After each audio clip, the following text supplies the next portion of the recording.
104. 104. ಎಲ್ಲಿಂದ ಬಂದಿದ್ದೀರಾ? ನಾವು ಚಿಬಟೂರು.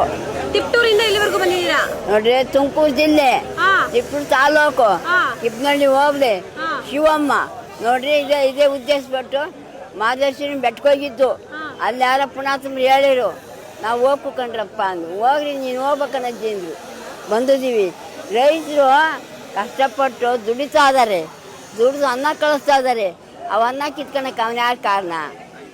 ಯಾರು ಅದಕ್ಕೆಲ್ಲ ಉತ್ಪತ್ತಿ ಆಗಿರೋರು? ಯಾರು ದುಡ್ಡು ಕೊಟ್ಟು ಈ ಥರ ಮಾಡಿಸ್ತಾ ಇದ್ದಾರೆ? ಅದು ತಿಳ್ಕೊಬೇಕು. ತಿಳ್ಕೊಂಡು ಬೇಕಾದಾಗಲೇ ಹೋರಾಟ ಮಾಡಲೇಬೇಕು. ನೀವು ಭೂಮಿ ಬಿಡ್ಕೊಡ್ದು. ಈಗ ಮಾದೇಶ್ವರನ ಬೆಟ್ಟಕ್ಕೆ ಲಕ್ಷಾಂತರ ಜನ ಹೋಗುತ್ತೆ. ಅಂಥವಕ್ಕೆಲ್ಲ ಅನ್ನದಾನ ಮಾಡ್ತಾರೆ. ಮಜ್ಜಿಗೆ, ಹಾಲು, ಹಣ್ಣು, ಹಂಪಲು ಟೆಂಪೋದಾಗ ತಂದು ಸಂತೋಷ ಕಳಿಸ್ತಾರೆ ರೈತರಿಗೆ.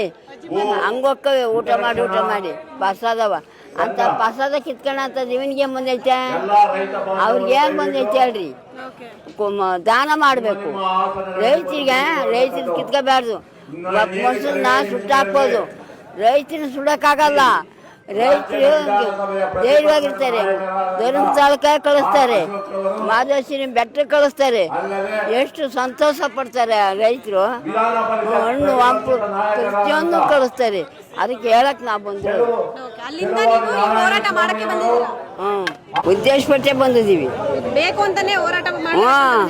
ಹೋರಾಟ ಮಾಡಲಿ ಅಂತೆಲ್ಲ ಹೇಳ್ತೀವಿ. ಮಾಡ್ರಿ, ಭೂಮಿ ಬಿಡ್ಕೊಡ್ದು ತೀರ ನಮ್ಮ ಪ್ರಾಣ ಹೋದ್ರೂ ಚಿಂತೆ ಇಲ್ಲ. ಹೋರಾಟ ಮಾಡಲೇಬೇಕು. ಬೆಟ್ಟದಾಗ ಹೇಳಿರು, ನೀನು ಹೋಗ್ಬೇಕಣವ ಅಂತವ. ಅಲ್ಲಿಂದ ಬಂದಿದ್ದೀರಾ ನೀವು? ಬೆಟ್ಟಗಳಿದ್ದು ಅಲ್ಲಿ ಹೇಳಿರು. ನೋಡಿ, ಅಲ್ಲಿಂದವ ನಡಿ ಹೋಗೋಣಂತ ಮಗನ ಕರ್ಕೊಂಡ್ ಬಂದಿದ್ದೀನಿ. ಮಗನ ಜೊತೆ ಬಂದಿದ್ದೀರಾ?